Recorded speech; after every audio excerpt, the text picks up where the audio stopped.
Good afternoon, everyone, and welcome to Perry Worldhouse. My name is Michael Weisberg, the Deputy Director, and as many of you know, Perry Worldhouse serves as the university's hub for global engagement.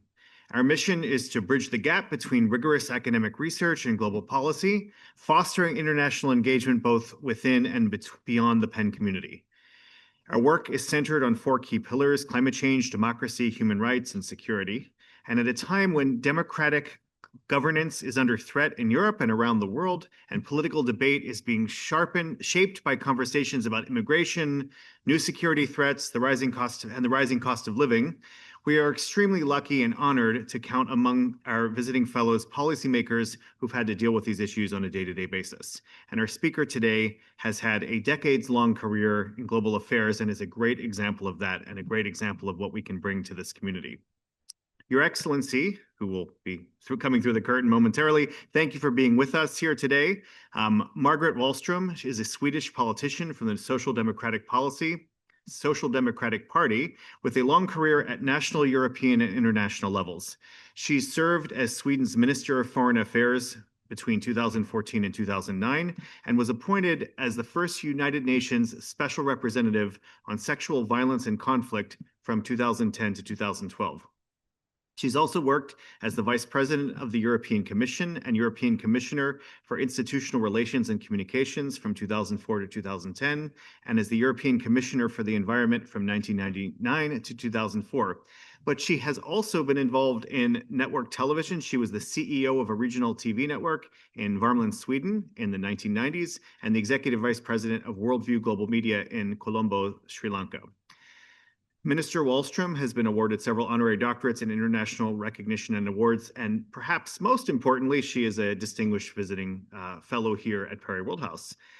Now, our moderator today is well known to this community, Dr. Amy Gadsden. Dr. Gadsden is the Associate Vice Provost for Global Initiatives and works with Penn schools and centers to develop and implement strategies to both increase our global engagement on campus and overseas.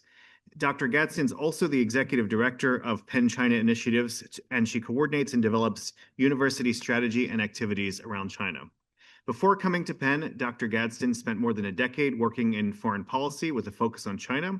She was country director for the International Republican Institute and special advisor for China at the United States Department of State. She's published several articles on democracy and human rights in China, documenting legal and civil society reforms. And she was one of the first American scholars to observe and write about grassroots elections in the PRC in the mid-1990s. She holds a BA from Yale College and a PhD in Chinese legal history from the University of Pennsylvania. And I am delighted to welcome our guest and Dr. Amy Gadsden to the stage.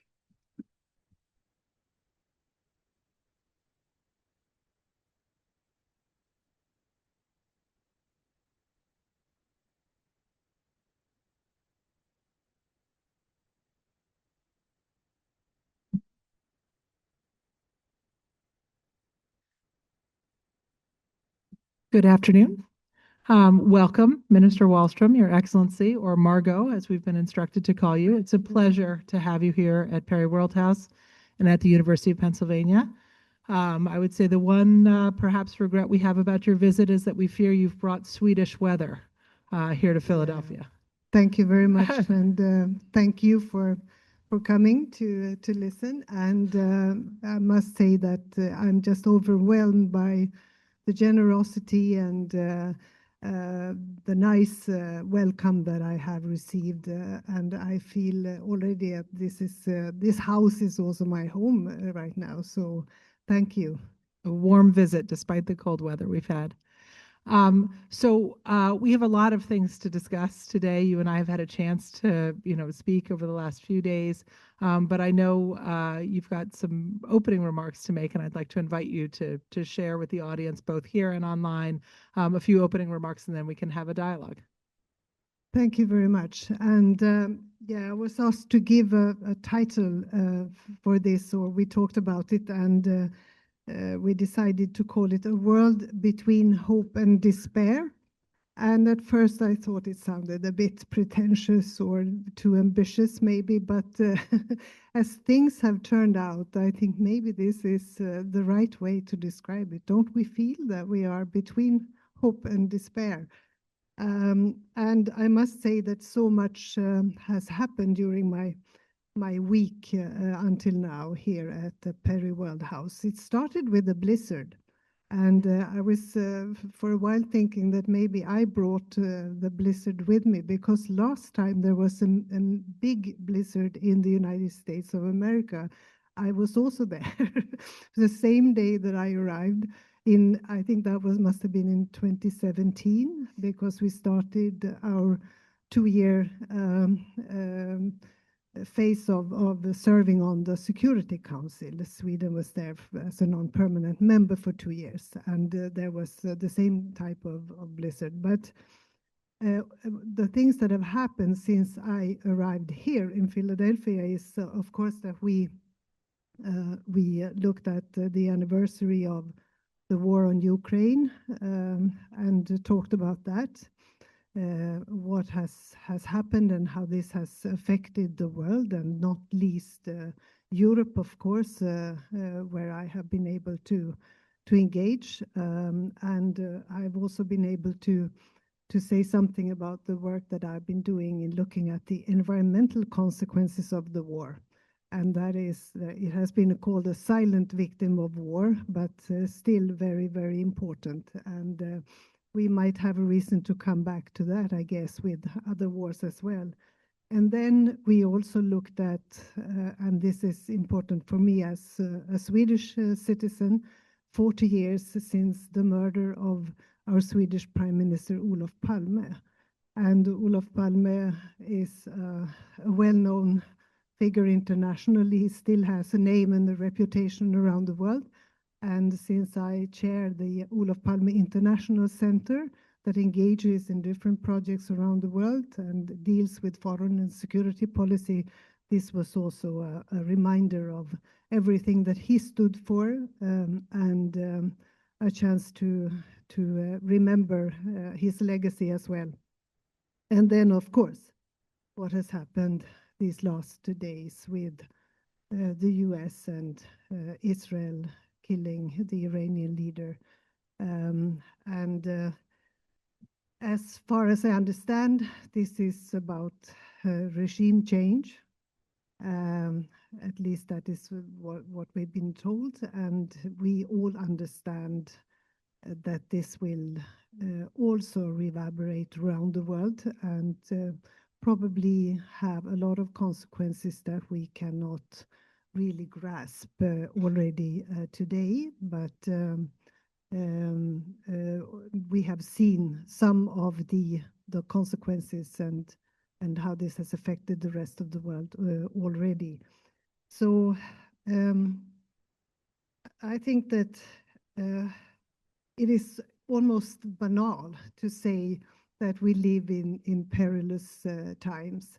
We, of course, tackle a number of existential threats already, because we understand that the nuclear powers and the nuclear capacity that we have could kill us many, many times around. We understand that climate change and the environmental problems we have actually also pose an existential threats to us on this planet, our possibilities to survive. And I would actually also list democracy and the fact that we have such big problems for what is the fundamental values that allow us to make the right decisions to deal with these challenges are also failing. So the massive militarization that this has led to, I think, takes resources away from the things that we ought to invest in, of course. And AI on top of that, so that we have all that's really the reasons to despair, maybe. But I also think that the deep inequalities, of course, make it more difficult also to deal with many of these problems, the political problems. So is there hope then? Just to maybe finish my introduction with that.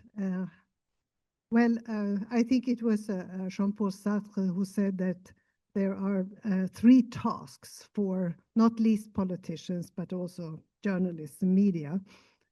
He said, il faut nommer, montrer, échanger.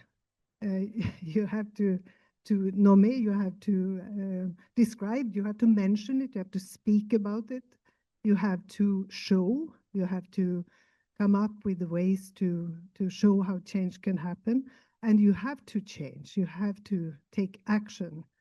And I think that this is still true, to also invoke hope in people, because we are better educated, better informed.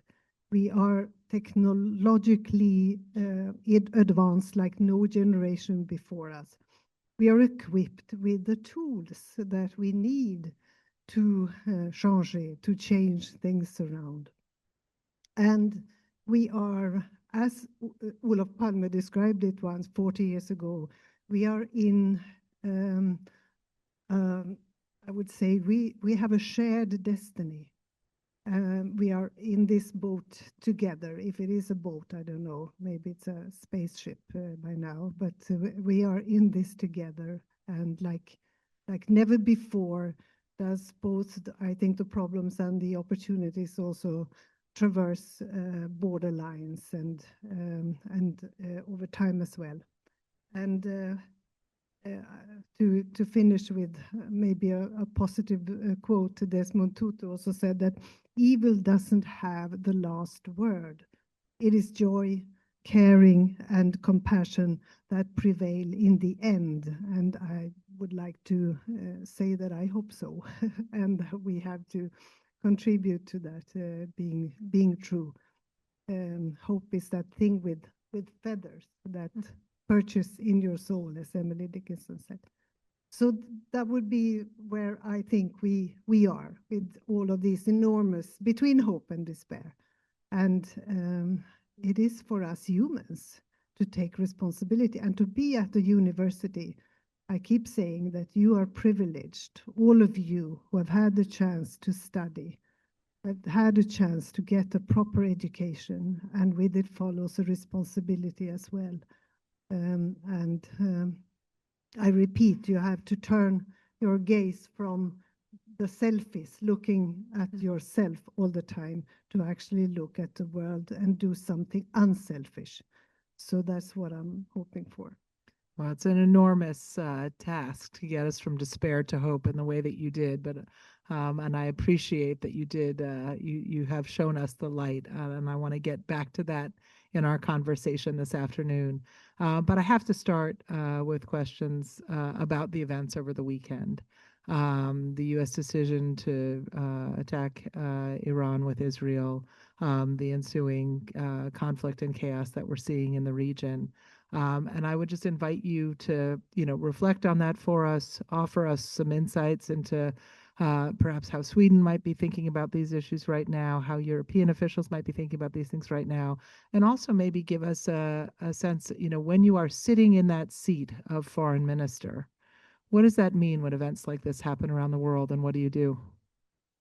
As a foreign minister, you're steered by three things: the things that you inherit that are already on your desk when you get there, the things that happen, and things happen all the time at a very high pace, and then thirdly, the things you want to do. And this is, of course, something that will wake you up at night, and you're asked to be on television or radio the next morning to comment on this. And I can see it and feel it inside exactly when I see the current the foreign ministers or my foreign minister at the moment, how careful you have to thread, and also the balancing act, because I think that very few will cry for Khamenei, for the leader who has been killed. We know his history of violence, and not least the crimes that has been committed, the murders that have taken place in Iran over the last time, the past months, I would say, tens and thousands of young people who have been killed. And over the years, over the many years that he has steered Iran. So very few will cry over that. But at the same time, we have to be able to think both short term and long term. We have to be able to keep two thoughts in our heads at the same time, because we also understand that this is not, of course, the preferred way to change a regime. This is not what we would like to see, that neither America nor Israel can go around the world and just decide that we will now change this regime. The next leader is that one that we don't like. This is not how the world order is supposed to function. So we have to be able to both reflect on what has happened now. And I had many Iranians with Iranian roots in my team, and of course they are sending messages. Some of them very tough, you know, the bastard is dead. I'm crying of joy, some said, because he had himself friends in their 20s who were taken from the streets and just killed without any reason, just because they dared to demonstrate. And he's happy, but you know, we also have to think about where does this lead us in the end. So of course a lot of joy is shared, but this is also not in line with the rules-based order that we like to applaud and would like to see applied. Because there is a tomorrow, and as far as I understand, this is a historical lesson that it can be fairly easy to sort of start a war, but it is so difficult to end it or to get a long-lasting peace. And how do you do that in a country like Iran? So I mean, this has already had deep effects on the region, and we see that it triggers reactions that are very dangerous to all of us. It has economic repercussions and effects. If they close the Hormuz Sound, what will happen with transport of oil and other countries then being drawn into this? And who will take over? It's one thing to offer the Iranians themselves to now take over and sort of steer their country. How do you do that without the military means, without the economic or political means to actually do it? Where do we see the emerging leaders? Who are they? And how will this happen? What about sort of the ethnical and other problems that we have built into the Iranian society?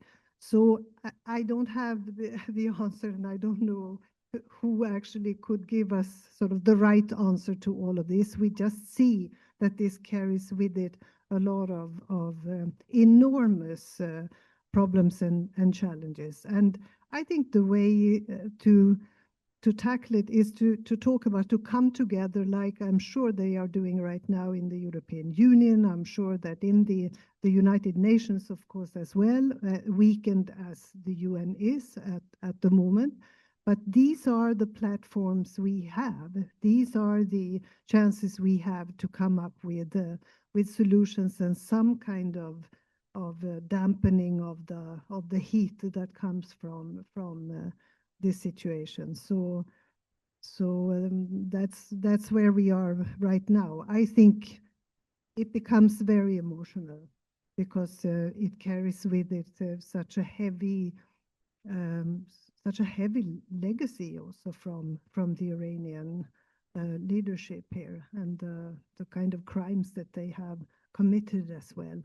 And that means we become emotional when we talk about it and when we look at it, but we have to do both. We have to look both short term and long term, and we have to find comfort and advice from others and coming together to deal with it. I really appreciate that you have brought up the human rights abuses that have taken place in Iran over decades, and especially what we've seen in the last month or so. I think we do have to, ensure that remains visible. I guess it leads me to a question that I'd wanted to ask you before the events of this weekend, but now it brings them into relief even more, which is you have spent a lot of time both as a Swedish official, but also in the UN system as an advocate for human rights around the world. As a special rapporteur on sexual violence, and someone who, at least ostensibly, although I'd invite you to comment on this, believes in the international human rights framework as an important mechanism for addressing challenges within the world. But we've seen that framework really come under great strain in recent years. And I'm wondering if you could comment on how robust is the international human rights regime? Can it withstand the headwinds that it faces right now? How do the events of the weekend again, challenge the human rights regime, but also maybe give it an opportunity to address some violations of human rights that have gone unaddressed for a long time? Yes, absolutely. I mean, this really meant a revival for, and some has mentioned this already. What about the R2P, as it's called, the right to the responsibility to protect people from being exposed to violence and human rights violations in a country? What about that? And it's a beautiful concept, but it has actually only been invoked, I would say, once, and that was with the situation in Libya. And you can see how that went. It didn't go well. And it also takes the sort of political willingness to allow the international community to make such an intervention. So it has not really been used as we were hoping. Of course, the human rights are under attack, because we can see that there's an interest in making it more a la carte, that countries would like to choose just a few of the basic universal human rights to apply, or they want to make it cultural. They say, well, in our country, we don't do it that way. We don't allow women into all these different contexts. So we would like to just choose this way of looking at it. Or there are other ways to just make sure that they are not universal, that they are not sort of enforced or used fully. So, but I wanted to go back to one thing, maybe to just give you an insight of how this can work over time also, because more than 10 years ago, when I served as the foreign minister, those were years when we still negotiated the JCPOA, the deal about nuclear weapons with Iran. And those were days also when still there were diplomatic contacts with Iran. And actually, we had a discussion, and I just tell you this and hope that it will not be misused. But there was a debate in my government about making a visit to Iran.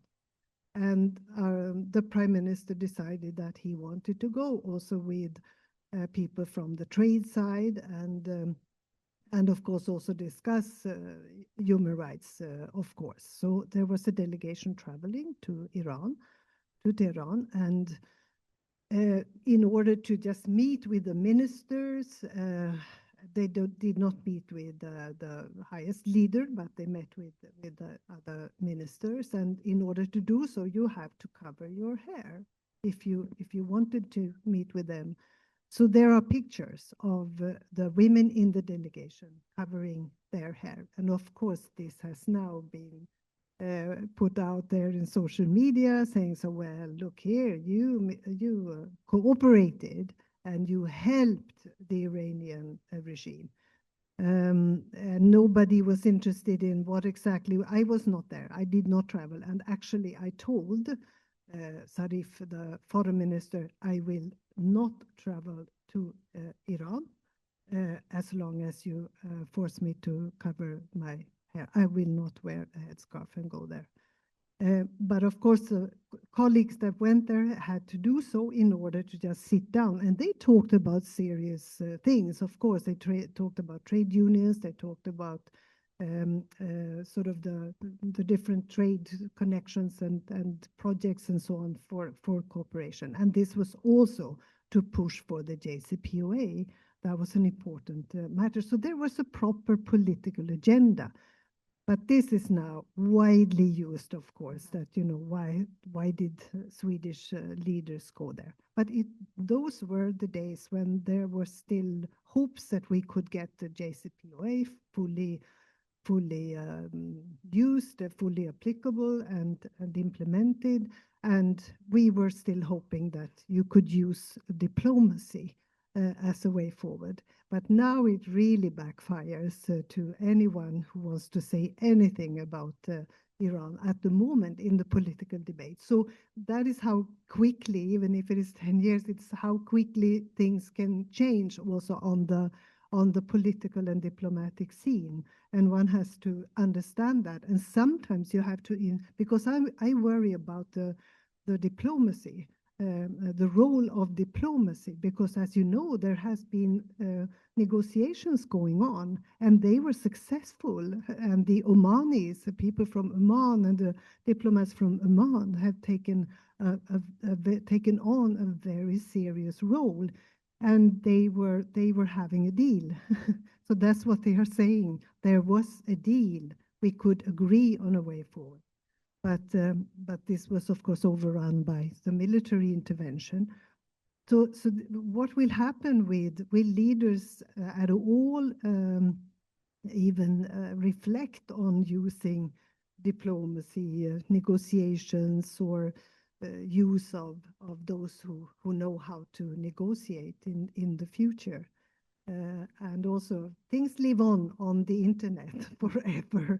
So and without the political context of those days. But that's how it works in politics as well.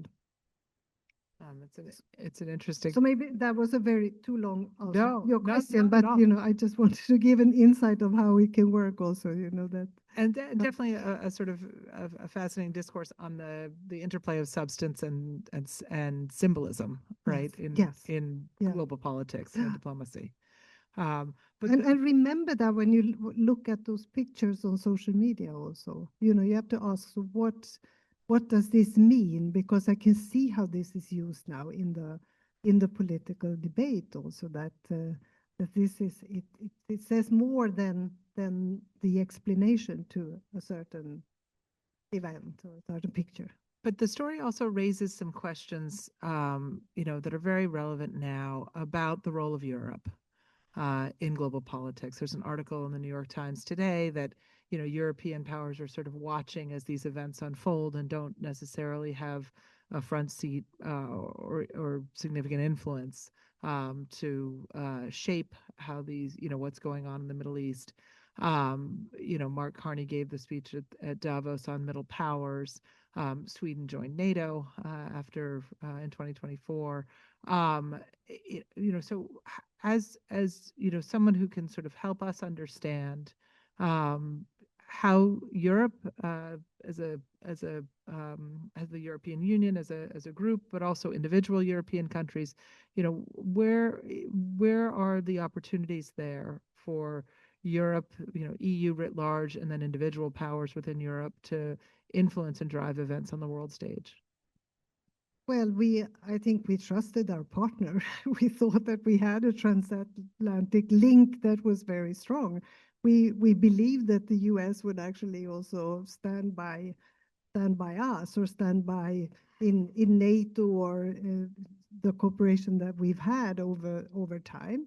So of course it started with when Trump first became president of the United States. The link started to sort of weaken, but I think that the European Union, of course, is an absolutely brilliant example of how far we can take cooperation, international multilateral cooperation.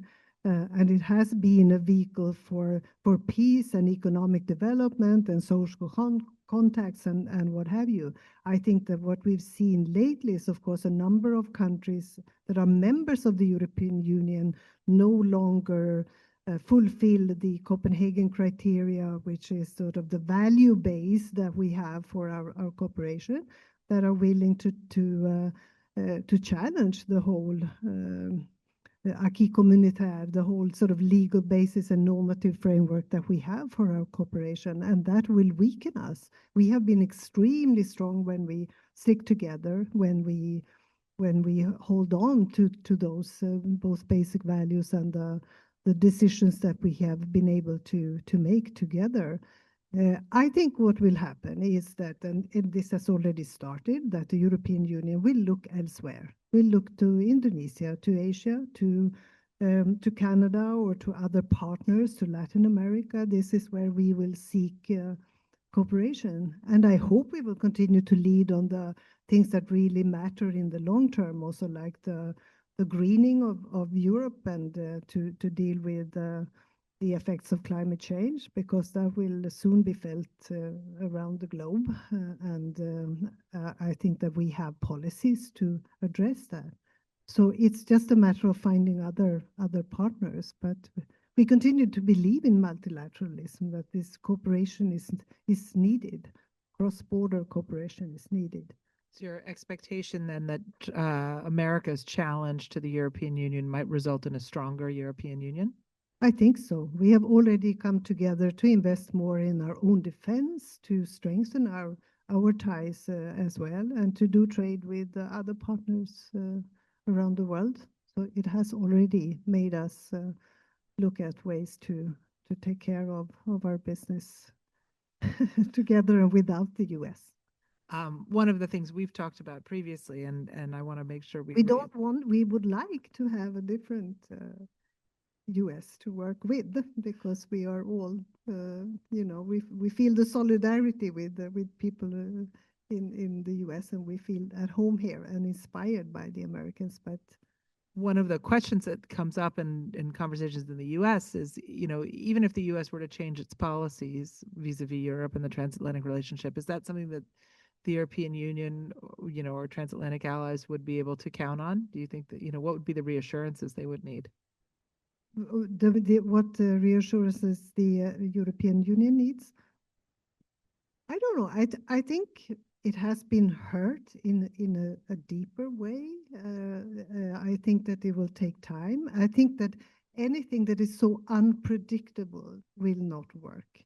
If you see that things change from one day to another, or from 1 week to another, that will turn also the European Union off. That will make the EU look elsewhere, partners that we can trust. So, I mean, politics also builds very much on trust, and if that is not there, it will be difficult. The question sort of implies another topic that, I know you want to discuss today, which is threats to democracy, right? So, obviously the changes in the United States have been brought about by kind of a shift in our democratic discussion here, and a changing course in American politics. Are those similar, debates and pressures taking place in Sweden and elsewhere? For sure. Yes, absolutely. And it starts with this thing of dividing us into us and them. And that means, of course, that they are to blame also for economic problems, social problems, criminality, what have you. And that is going on full speed. And then also, again, creating a mistrust in everything from public service to important institutions. Then, where do you turn? You turn to those leaders that sort of talk loudly or point with the whole arm and come up with simple solutions. And I think that this is also how How Do Democracies Die. I think that that book was a very telling one. I think what you can follow. It's like the playbook for autocrats. What do you do? Also start by making sure that women cannot enjoy all the sexual and reproductive health and rights that they have had previously. So it really follows that kind of script also in Europe, unfortunately. And what kinds of actions would you want to see to, address those challenges? Well, we need to engage in politics. We need to demonstrate, and we need to engage. We need to engage, and we need to speak up, and we need to. I always say, you have to start by thinking more long term. And I think if you start to care about children and how their welfare, that's the start of it. That you think many years ahead, that you plan for giving them the best. And what is that? To really start with that. I was going to end our conversation on this note, but I think I have to go there now, which is you are very well known for being an exemplar, the kind of leading voice on something called feminist foreign policy. And maybe just feminist policy. I mean, maybe the foreign is, one piece of it. But I was telling Minister Wallström, when you put her name into Google, the first kind of suggested search that comes up is Margot Wallström, feminist foreign policy. Uh, can you talk a little bit about, how you came to that, what it meant for you, how it has defined your career? And why you think it still resonates, or if you think it still resonates in the world we are in today, where maybe talking about a feminist foreign policy feels like an ideal from a time past that it's harder to hold on to. I thought you'd never ask. Well, in 2010, I was appointed the first special representative on conflict-related sexual violence at the United Nations. And that meant, of course, that I visited many of the ongoing conflicts zones and also post-conflict situations around the world, that I had a chance to meet and speak to the survivors of conflict-related sexual violence. And I learned that without women being engaged in peace negotiations, without them being at the table, these types of crimes will continue because they are met with almost total impunity. Historically, that has been true, and it is still a phenomenon today. And I also understood what a deep imprint this makes in, of course, a person's life, a family's life, a village's life, and the future for a country. That it affects not only the person, but also all other contexts and social contexts. And this is why it belongs to foreign policy, because more women means more peace. We know that also from the studies being made, that those situations where women sat at the table, where negotiations were held, where they were among the signatories, those peace deals last longer. Because women come with a different experience, with a different perspective into those negotiations. And they are also peacekeepers. When peace is established, women, of course, have a very, very important role. And that means that more women means more peace. And this is why it belonged to foreign and security policy. So when I became foreign minister, I was lucky because I live in a country where we have always had a lot of consensus about the basic elements of our foreign policy. We believe in multilateralism. We invest in being members of both the United Nations and the European Union. We believe in free trade. We believe in defending human rights and so on. So the basic elements are there, and we have a deep consensus of that. But I had never heard Carl Bildt, as much as he is also a friend and a colleague and my predecessor, and as much as I appreciate him, but he had never talked about sexual violence as a weapon or a strategy in war and conflict. And I thought that this was an element that had to be added to that. So this is why I introduced this concept of a feminist foreign policy. And of course, I could hear all the seasoned, diplomats and ambassadors like, what on earth is this? And why did you choose such a controversial concept, calling it feminist something? And I did that for three reasons. First of all, because you create a curiosity. You wake it up, and ambassadors and ministers who came to see me, they started by saying, what is this? What do you mean with feminism? And I had a chance to define it, to give the definition and look it up in Wikipedia.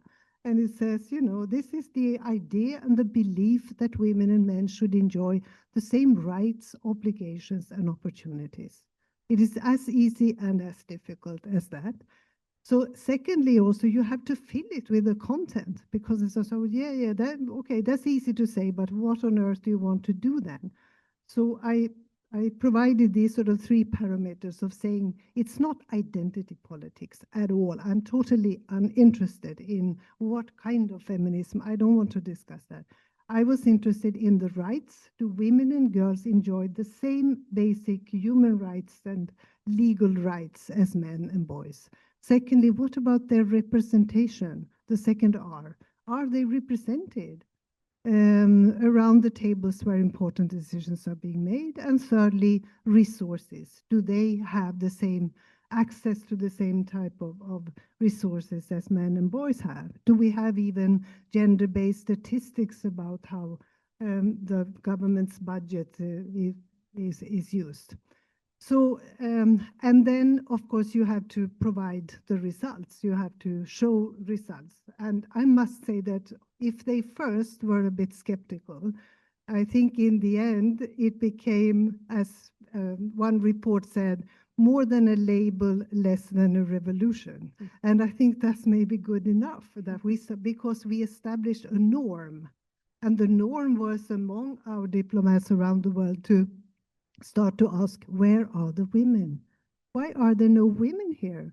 And we started in the Security Council to say, why are they not mentioned in this resolution? Why are they not there as briefers? Why do we never listen to their stories? And we, of course, made sure that we had projects like Midwives for All, making sure that we used our development assistance also in that way to help women and girls around the world. And can you imagine, in a big country like Afghanistan today, women are by more than 100 degrees by now, they are stripped of almost all of their basic rights. They cannot even go to the hairdressers. They cannot go to park. They cannot go to work. Even doctors and lawyers and so on. The girls can not go to school any longer above primary school. All of these things are taken away from them. Can you imagine? A woman cannot go to a male doctor, but no women doctors are now trained. So what are women supposed to do if they need that help? So this can happen. This kind of gender apartheid is possible in today's world. So guess where I think there should be a regime change, if you I was ask going to me. say, I mean, but that's the tragedy, right? I mean, more than 20 years after September 11th, after the war in Afghanistan, after all of the efforts to, try and institute reform, try and elevate women and girls in Afghanistan, it's as if, that those decades didn't happen. And the latest decree was this one, that they changed the law. So if you, for example, hit an animal, if you're violent against an animal, you can be sentenced to, I think it was 7 months in jail even. If you hit a woman, like your wife or your daughter, so it's only a few months, like 3 months. So it will cost you more to hit the dog than your wife. And it's so awful. Everything that is happening there is so awful to these women because now they feel desperate. And the rate of suicide also among women and girls is on the rise because they don't see that they have any future. So imagine that that we thought was actually achieved by the international community engaging in Afghanistan is totally lost. It was so quickly upended. We have time for questions from the audience. I'll call on folks. Please introduce yourself and ask your question. Hi, my name is Khalil. I'm a sophomore here at Penn. I study political science and business statistics. Thank you for your time. I just have a question about like the UN and EU institutional reforms. Both of institutions are somehow getting weakened, especially the UN is not right now on the national stage. What reforms like you deem necessary to revive the UN, especially and to kind of have the same international structured dream that we had once in the 70s and 80s? It is a necessity, an economic and political necessity to do something. I think that helps a necessary, and you can say it is a forced necessity, but I think it is also necessary, of course, that to regularly reform the UN system because everybody can see the flaws. Imagine that it was during a time when Russia was chairing the Security Council that they invaded Ukraine. Like the worst of crimes and breach of the UN Charter happened under their lead in the Security Council. And they have been unable for a very long time to be the international body that we needed to take on also today's problems. So the veto, of course, should be obsolete, and also it is not representative of the world. So, like South America or other parts, Africa is not represented there. So it has to be both more effective and more representative to be credible. So of course reform is necessary, and now I think they have so little money that also they are moving a number of agencies out of New York to, for example, to Kenya and other places where they will be able to survive. But of course, it also reflects sort of the mistrust in the UN, and we are hoping that we will get maybe a woman for the first time as a Secretary General. But isn't that also the irony? It's only when after all these years, it's 80 years, then a woman comes in when it's maybe at its worst situation ever, economically and politically. Take over now. Let's see how the women can deal with this.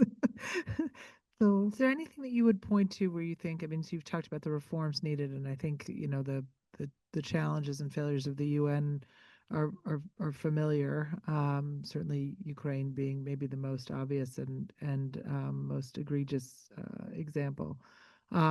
Anything you think that, or anything you would point to that the UN has been, an example of UN success, an example of where the UN can really be effective? but they are a success every day around the world because through UN agencies we are able to alleviate the suffering of so millions and millions of people. We call for the UN when there is a crisis. We want them to step in when there is a peace deal to keep peace. We want them to be there to help. So we can easily understand the need for United Nations, but the political lead and the political steer and the good offices of the Secretary General so has not been used to help us in some of the recent crises and war situations to the point that we had expected or wanted. And I think still the General Assembly and when the world comes together, we can do we can make change, and also you need a strong leadership, of course. Yes, right next to you. Hi, thank you for being here. I'm a first-year MBA and MA in International Studies student here, and I have the unfortunate designation of being both British and American, which means my politicians keep me very cynical about international organizations and multilateralism and all that good stuff. My question for you is on the theme of hope. As I look to reestablish my hope in international organizations, and especially on the theme of international human rights and feminism, what would you point to as one or two recent examples in recent years of huge successes, triumphs that the international community and IOs have had in establishing and promoting justice towards human rights and feminism?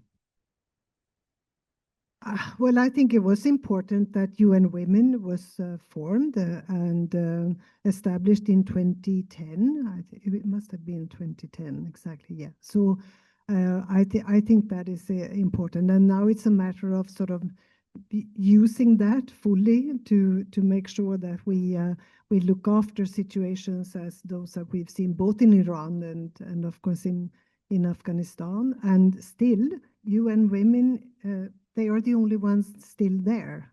They're there on the ground. They can report back. They can make sure that the UN has a voice and has some leverage. I do believe that I mean, from a legal point of view, and for example, in my office, we made sure that the resolutions were passed to allow us to do naming and shaming, to list the perpetrators of sexual violence in war and conflict. We were able to make sure that we could instrumentalize, that we could equip the UN system with better training, with better understanding of the problem. So I think that this is, the system is rather good at making sure that these things are there. But we still need member states to do the work also. We need the countries and the leaders and the governments to do something about it and to use that to the full. Because the UN is only as good as its member states and the willingness. So I miss political leadership in many places. And you have to use a lot of courage to continue on that path of wanting to engage in politics or becoming a leader. And of course, education, it starts with that. So good luck. Looking forward to seeing you also in the system, changing the system. I'll editorialize here a little bit as the moderator. I took a group of Perry Worldhouse students to Geneva several years ago to introduce them to the multilateral system, the UN institutions, and how they work. And I expected them to be very idealistic about the UN. And I thought I would have to, introduce a sort of reality check on what the UN is capable of doing, how politics infiltrates the UN, member state competition. But they were so cynical about the UN that I found myself in the opposite role of having to persuade them that the UN has value and is worth keeping. And I would point you to UNAIDS as a great example of, an institution that has fundamentally working with member states, working with donors and recipients, working with the Global Fund, but has fundamentally changed the landscape for AIDS around the world and managing the AIDS crisis. So that's. I called it naive optimism that we had when I took office, and that was the first time that I worked sort of for the UN full time, and it started with having to look for an office. I mean, all the basic things were not even there, and then to just think that all right, we just go ahead, we set our own agenda, and we we just march on. And I think maybe that was a good thing because we managed to get some things through. And then it's a matter of keeping this on the agenda because there will be a number of the permanent members in the Security Council that do not want to see this topic of sexual violence as a weapon of war. They don't want to see that on their agenda. But that's the struggle now to make sure that you follow up and implement all of this. There was another question, this gentleman here. Then I'll get you next. Hi, my name is Kevin. I'm a former political science major. My question for you is, do you see or have hope that the next administration will be better at rebuilding relations in the international community versus how this administration has pretty much put the international community at a distance rather as a consultation? You mean if a new, yeah, I'm hoping that will, I mean, I was a foreign minister when Trump was president the first time, and that changed a lot around. With Biden, it was much easier because it's about the attitude. It's about being able to listen and to sort of open doors instead of closing them. And I think now is apparently this is a kind of mercantilist approach very much. And I think that does not open for compromises or cooperation or finding sort of common ground for things. So I'm hoping that we will be able to return to that. That's what the European Union wants most of all. And we've seen that we have benefited from a situation where we've been able to have close ties and close cooperation. I'm going to borrow a term from the arms control world. What would be the confidence building mechanisms that Europe would want to see? I think again it comes back to the predictability that if we agree on something, we know that and shake hands on that, we know that will last longer than until the next day or so. So I guess it starts with that to think that we can trust you, we can put trust in you. We've always been able to do that, I would say, and this has changed a lot now. We have a question over here. Thank you so much for being here. My name is Rafa. I'm a sophomore from Saudi Arabia studying political science and history. Dr. Gatson, I'm sorry, I'm going to be a bit cynical here, but so you mentioned something very interesting. You said that you believe politics is based on trust. I do wonder, as we see more unilateral military action, more aggression and force happening in this world, do you believe we're shifting more to an era of this militant strongman politics where it becomes more of a balancing act as opposed to a cooperating one? And how do you think that affects the international system and the human rights regime and all these points? We are already in that era. 72% of the world population live in countries that are going backwards when it comes to democracy. The autocrats they dominate the world. It's the autocrats, a world of the autocrats. And they find each other and they sympathize and they help each other. And it's very much along the same kind of playbook. And we can see the same tendencies and phenomena in all those countries where, and also the militarization that goes, of course, exactly against what the UN Charter says, that the least diversion of resources would go to military means, to meet military means. And I think that this is very, very dangerous. And in the end, if more countries also now acquire and invest in nuclear weapons, what if terrorists control that weapon? And what about mistakes or misjudgments that can easily happen? So we have to come back to a world where we can make agreements that will also last, like the Non-Proliferation Treaty. But this is not the world for the autocrats. And so and we can only change this if we preserve democracy. This is the way forward. So that's why I worry almost most about that at the moment. So, Minister Wallström, you began your remarks, by talking about the ways in which students and the education they have give you hope, that there's an opportunity there They're to so bright also. They are fantastic. So I'm going to ask the question that I know is on their minds. What should they be thinking about doing if they want to have an impact on these issues that we've been talking about? Literally, what career advice would you give them? I know we get that question all the time from our students, right? They want to be part of this endeavor, and they want to have a sense of how to get started in that space. This will be not so much a practical career advice. I cannot give any advice on career. I can give the following advice. Read books.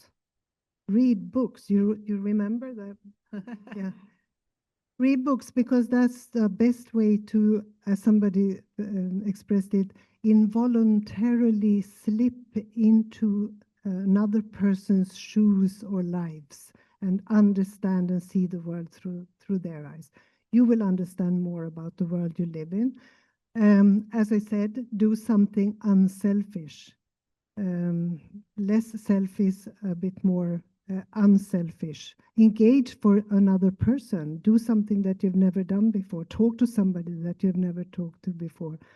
I really think that you have to follow the advice from those people that we consider the most the bravest and as role models and idols, people that we look up to. They have one thing in common. They have a very strong inner moral compass. They have found out what they think is right and what is wrong. And they can sort of master their fear by following what they think is the right thing to do. So you have to create a backbone for yourself, which has to do with your own moral compass. Those are the only things. And care for the things that are really important, also for the environment, because without the environment, if we preserve nature, we are nothing and we cannot survive. So those are the things that I think are the most important. All right, in the final seconds we have, what's your book recommendation? What's the book on your bedside table or the Well, I've read a fascinating book now about Albania, and it's a Galea Ipi, and I think it's just called Freedom or something. And this is really about the change that happened in Albania. But there are so many books I could recommend. You have, and now I understand that there is a book issued here about since you will turn 250 years, and it's called "We the People, the Women in America." So we the people, the women of America. Maybe that is something to read as well. An invitation for another Perry World House panel, maybe thinking about women in America. Well, thank you so much, Minister Wallström. It has been such a pleasure to have you here. I don't know whether to be grateful that you've been here for such an exciting week, or to apologize for the exciting week that you've had while you're here. But really, it's such a delight to be able to talk about such a broad range of topics and get the benefit of your experience and insight. Thank you. Thank you. Thank you very much.